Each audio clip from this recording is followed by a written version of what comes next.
एक लड़का शादी नहीं कर रहा था, उसकी माँ बोली कि बेटा अब इन हाथों में ताकत नहीं है, झाड़ू नहीं दे पाती हूं मैं, काम नहीं कर पाती, खाना नहीं बना पाती, कपड़े नहीं धो पाती, तू ब्याह कर ले, बहू आएगी घर में काम करेगी, मुझे आराम मिलेगा। तो बेटा बोला कि अम्मा नहीं, जब तक तू जिंदा है मैं शादी नहीं करूंगा, जब तू मर जाएगी फिर हम ब्याह करेंगे। बोले का है? बोला इसलिए कि बीवी आएगी, झगड़ा होगा, सास बहू में झगड़ा होगा, ये मुझे बर्दाश्त नहीं है कि मेरी माँ से कोई झगड़ा करे। कुछ दिन और गुजरे, माँ बोली कि बेटा आप बर्दाश्त नहीं हो रहा, तू कर ले। बोले ठीक माँ, देख अगर आप चाहते तो देख लीजिए। माँ एक लड़की को चुनी, पसंद की, पढ़ी लिखी लड़की, ब्याह करके ले आई। और लड़की क्या माशाअल्लाह 10 बजे सुबह उसकी नींद खुलती थी। अब बुढ़िया भोरे उठ के नमाज पढ़ के झाड़ू देना, बर्तन धोना, नाश्ता बना के पलंग पे ले जाके देना। वो उठती थी, मार इधर से बरस, मार इधर से बरस करके नाश्ता खा के फिर पलंग में किताब लेके बैठ जाती थी। जब 2-4 दिन हो गया तो उसका बेटा को बोला कि अम्मा उसको बोलो ना, अरे ना काम न करेगी, तुमको आराम करने के लिए ना ब्याह किया हम। बोले बेटा कैसे बोले, नई नवेली लड़की है, कुछ दिन के बाद करने लगेगी, छोड़ो मत बोलो, दिल दुख जाएगा। जब हफ्ता दिन हो गया बेटा को बर्दाश्त नहीं हुआ, बेटा बोला कि अम्मा एक आइडिया मेरे दिमाग में है, जब आप झाड़ू दीजिएगा ना आपके हाथ से हम झाड़ू छीनेंगे। कि अम्मा झाड़ू हम देंगे, आप नहीं दीजिएगा। जब हमको झाड़ू देते हुए देखेगी ना तो वो उसको अच्छा नहीं लगेगा कि मेरे रहते मेरा शौहर झाड़ू दे, तो बर्दाश्त नहीं, वो खुद ब खुद आके झाड़ू देने लगेगी। जब आप बर्तन धोइएगा, हम जाएंगे बर्तन धोने के लिए, तो हमको बर्तन धोते देखेगी तो उसको परेशानी होगी, वो आके बर्तन धो, जो काम में लग जाएगी ना तो फिर लगी जाएगी। बोला ठीक है। माँ झाड़ू दे रही, बेटा आया, बोला कि अम्मा हम देंगे, माँ बोल रही हम देंगे, बेटा बोल रहा हम देंगे। वो देख के सो गए।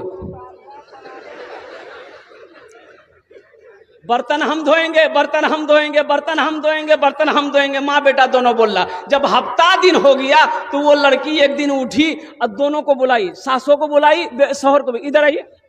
दोनों आया, बोला ये क्या झमेला रोजाना रोजाना लगा रखे आप? बोला नहीं झाड़ू बर्तन यही सब का है। तो बोलेगा आप लोग बारी बना लीजिए, कौन किस दिन झाड़ू देगा, कौन किस दिन बर्तन धोएगा। एक जगह जलसा में तकरीर करके नीचे उतरे, एक नौजवान बोला गए मौलवी साहब रुका। बोला बोलो। बोला अभी आप तकरीर करे कि माँ बाप के कदमों के नीचे जन्नत है।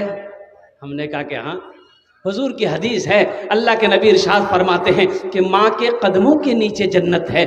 बाप जन्नत के दरवाजों में से एक बीच का दरवाजा है। कौन सा दरवाजा है?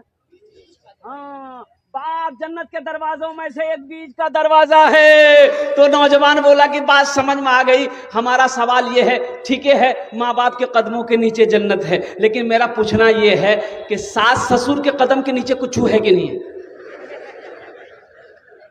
कहा है, समझ गए? तो हमने कहा कि का है ब्याह कर है कि? बोले नहीं भेलोज गए। हम बोले बेटा तुम्हारे पूछने का अंदाज, उसका सवाल का जवाब मेरे पास है। बोला जल्दी बताइए। हम बोले सास ससुर के कदम के नीचे भी है। बोला क्या है जल्दी बताइए। हम बोले थपाची गाड़ी है, वॉशिंग मशीन है, कूलर है, पंखा है, बर्तन है, हड़िया है, लोटा है, थाली है। और क्या मिलेगा? सास ससुर के कदम के नीचे यही नहीं मिलेगा? नौजवानों मांग कर जहेज ना लेना। और सुनो, उलमा फरमाते हैं कि अगर वो अपनी मर्जी से भी दे फिर भी ना लो, फिर भी ना लो। लड़की वाला अगर अपनी मर्जी से दे फिर भी ना लो, इनकार कर दो, नहीं मुझे नहीं चाहिए, मुझे नहीं चाहिए, मुझे तो सब में आपकी बेटी चाहिए, हमें तो अपनी बीवी चाहिए। और बहू और लड़का का बाप कहे हमें तो वो बहू चाहिए कि जिसका कदम मेरे घर पे पड़ जाए तो अल्लाह उसके कदम की बरकत से मेरे घर को जन्नत बना दे। आज हमारी दुआ कबूल क्यों नहीं हो रही है? आज हमारे घर में बरकत क्यों नहीं है? बरकत क्यों नहीं है? लोग कहते हैं हजरत कोई ऐसी ताबीज दीजिए कि घर से बलाएं दूर हो जाए, घर में बरकत हो जाए। बहुत पैसा आता, पैसा रुकता ही नहीं। तुमने तो बरकत वाली किताब को पढ़ना छोड़ दिया, अमल छोड़ दिया बरकतों वाला, तो घर में बरकत आएगी कहां से? घर में बरकत होगी कहां से?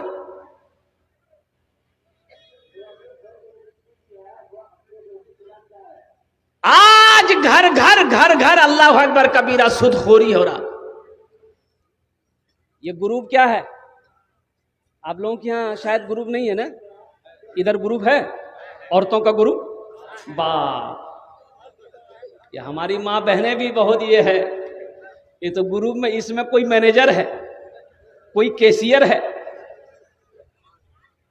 वो समझती है कि हम एक्सिस बैंक का मैनेजर है, महीना 10 टका। ये क्या है? नाजायज है, ये सूदखोरी है, रिश्वत है, ये सूदखोरी है। ये सूद का अज़ाब मिलेगा।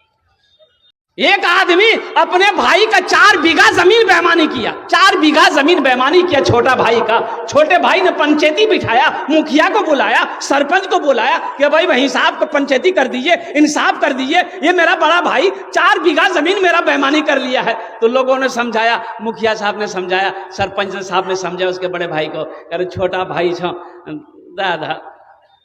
बोले नहीं, हम सबकी बात को मानते हैं लेकिन जमीन नहीं देंगे। तो माने कहां से? अरे माना नहीं दिया, नहीं दिया। हज का महीना आया, हज का साल आया, हज का महीना आया, हज का इरादा कर लिया, 4 बीघा जमीन बेईमानी किया, हज का इरादा कर लिया, सब पैसा जमा कर दिया। जिस दिन निकलना था घर से, तो अब चले गए मदरसा शमसुल उलूम, आए कि हजरत से दुआ करवा ले, सफर पे जा रहे हैं, हजरत दुआ कर देंगे तो सफर आसान हो जाएगा। तो हजरत को इसका सब वाकया पता था कि पक्का बेईमान है ये, 4 बीघा जमीन बेईमानी करके बैठा हुआ है। तो हजरत से मुसाफा किया, तो हजरत ने पूछा, बेटा कहां जा रहा है? बोला अल्लाह आपको पता नहीं है, हम हज में जा रहे हैं। बोला अच्छा, पीछे का मामला सब साफ कर दिया। बोला कौन मामला? हम तो फिटफाट हैं। बोला अपना भाई का जो 4 बीघा जमीन बेईमानी किया है। बोला अल्लाह हजरत, उसी को तो माफ कराने हम हज करने जा रहे हैं। अरे माफ होगा? अरे बोलो ना माफ होगा। तो हजरत ने जवाब दिया, है नादान, तू एक हज की बात करता है, एक हज की बात करता है, अगर हजारों हज भी कर लेगा फिर भी अल्लाह उस गुनाह को माफ नहीं करेगा जब तक अपने भाई की जमीन को वापस नहीं कर दे। आज हमारी दुआएं कबूल नहीं होती है, आज हमारे घर में बरकत नहीं है। कुर्बान जाओ नौजवानों, बरकत वाली किताब को पढ़ना हमने छोड़ दिया है, बरकत वाली किताब को सीने से लगाना छोड़ दिया है, बरकत वाली किताब, रहमत वाली किताब को अपने आंखों से लगाना हमने छोड़ दिया है। ये बरकत वाली किताब। और सुनिए क्या कहना है, अल्लाह के नबी इरशाद फरमाते हैं, जिस घर में सूर्य वाक़िया की तिलावत हो जाए उस घर में कभी फाका हो ही नहीं सकता। इसकी तिलावत हो जाए, बोलिए सूर्य वाक़िया, सूर्य रहमान के बाद सूर्य वाक़िया है। और कुर्बान जाइए, अल्लाह के नबी का फरमान है कि जिस घर में सूर्य वाक़िया की तिलावत हो जाए उस घर में कभी फाका आ नहीं सकता। हमने तो कुरान पढ़ना छोड़ दिया, हमने तो कुरान की तिलावत को छोड़ दिया है। तो हमारे घर के अंदर में फाका नहीं आएगा तो क्या नहीं आएगा, हमारे घर में बेबरकती नहीं आएगी तो क्या आएगी, हमारे घरों के अंदर में मुफलिसी पैदा नहीं होगी तो क्या होगी। इसलिए नौजवानों, इस जलसे से एक पैगाम लेकर उठो कि आज तक हमसे भूल हुई है, हम कुरान की तिलावत नहीं करते थे, कुरान को छोड़ बैठे थे, कुरान को सीने से नहीं लगाते थे। इंशाअल्लाह इस जलसे से एक पैगाम लेकर उठो कि जो कुरान पढ़ने जाते हो जानते हैं वो रोजाना तिलावत करेंगे, और जो पढ़ना नहीं जानते हैं वो कुरान पढ़ने की कोशिश करेंगे। कितने लोग तैयार है? जरा हाथ उठाएं इंशाअल्लाह। अच्छा, ये हाथ बहुत जल्दी उठता है, लेकिन क्या बात सही है कि गलत है? बोलिए। अल्लाह करे, ए अल्लाह मेरा काम था इस पैगाम को लोगों तक पहुंचाना, इनके दिलों को बदलना तेरा काम है। आमीन बोले अल्हम्दुलिल्लाह। जितने भी नौजवानों ने, बच्चों ने वादा किया है अल्लाह कुरान पढ़ने का, जो पढ़े हुए नहीं हैं और जो पढ़े हुए हैं वो तिलावत से, या अल्लाह वो गफलत बरत रहे हैं, या अल्लाह उसे रोजाना कुरान की तिलावत करने की तौफीक अता फरमा दे। और हमारी माँ बहनों को भी कुरान की तिलावत करने की तौफीक अता फरमा दे। ए अल्लाह, सूद, रिश्वत, सूदखोरी, हराम ग़िज़ा से हम सब की हिफाजत अता फरमा दे। हराम में पलने वाला खून अल्लाह के नबी इरशाद फरमाते हैं, हराम में पलने वाला खून जन्नत में दाखिल नहीं हो सकता है। हराम में पलने वाला खून जन्नत की खुशबू तक नहीं सूंघ सकता है। इसलिए ये ग्रुप, ये हमारी माँ बहनें जो ग्रुप आप चला रहे हैं, जो बंधन बैंक आप चला रहे हैं, जो आप लोगों से, लड़की वालों से मांग कर जहेज ले रहे हैं, ये हराम है। हराम पैसा घर के अंदर में आएगा, घर के अंदर में बेबरकती पैदा हो जाएगी, अल्लाह की पकड़ आ जाएगी। इसलिए नौजवानों, ये सारे चीजों से तौबा करो कि इंशाअल्लाह हम मांग कर जहेज नहीं लेंगे, नहीं लेंगे। एक जगह जलसा में तकरीर करके नीचे उतरे, एक नौजवान बोला, गए मौलवी साहब रुका। बोला बोलो। बोला अभी आप तकरीर करे कि माँ बाप के कदमों के नीचे जन्नत है। हमने कहा कि हाँ, हुजूर की हदीस है, अल्लाह के नबी इरशाद फरमाते हैं कि माँ के कदमों के नीचे जन्नत है। बाप जन्नत के दरवाजों में से एक बीच का दरवाजा है। कौन सा दरवाजा है? हाँ, बाप जन्नत के दरवाजों में से एक बीच का दरवाजा है। तो नौजवान बोला कि बात समझ में आ गई, हमारा सवाल ये है, ठीक है माँ बाप के कदमों के नीचे जन्नत है, लेकिन मेरा पूछना ये है कि सास ससुर के कदम के नीचे कुछ है कि नहीं है? क्या है? समझ गए? हमने कहा कि क्या है, ब्याह कर इल है कि? बोले नहीं भेलो गए। हम बोले बेटा तुम्हारे पूछने का अंदाज, उसका सवाल का जवाब मेरे पास है। बोला जल्दी बताइए। हम बोले सास ससुर के कदम के नीचे भी है। बोला क्या है, जल्दी बताइए। हम बोले थपाची गाड़ी है, वॉशिंग मशीन है, कूलर है, पंखा है, बर्तन है, हड़िया है, लोटा है, थाली है। और क्या मिलेगा? सास ससुर के कदम के नीचे यही नहीं मिलेगा? नौजवानों, मांग कर जहेज ना लेना। और सुनो, उलमा फरमाते हैं कि अगर वो अपनी मर्जी से भी दे फिर भी ना लो, फिर भी ना लो। लड़की वाला अगर अपनी मर्जी से दे फिर भी ना लो, इनकार कर दो, नहीं मुझे नहीं चाहिए, मुझे नहीं चाहिए, मुझे तो सब में आपकी बेटी चाहिए, हमें तो अपनी बीवी चाहिए। और बहू, और लड़का का बाप कहे हमें तो वो बहू चाहिए कि जिसका कदम मेरे घर पे पड़ जाए तो अल्लाह उसके कदम की बरकत से मेरे घर को जन्नत बना दे। एक लड़का शादी नहीं कर रहा था, उसकी माँ बोली कि बेटा अब इन हाथों में ताकत नहीं है, झाड़ू नहीं दे पाती हूं मैं, काम नहीं कर पाती, खाना नहीं बना पाती, कपड़े नहीं धो पाती, तू ब्याह कर ले, बहू आएगी घर में काम करेगी, मुझे आराम मिलेगा।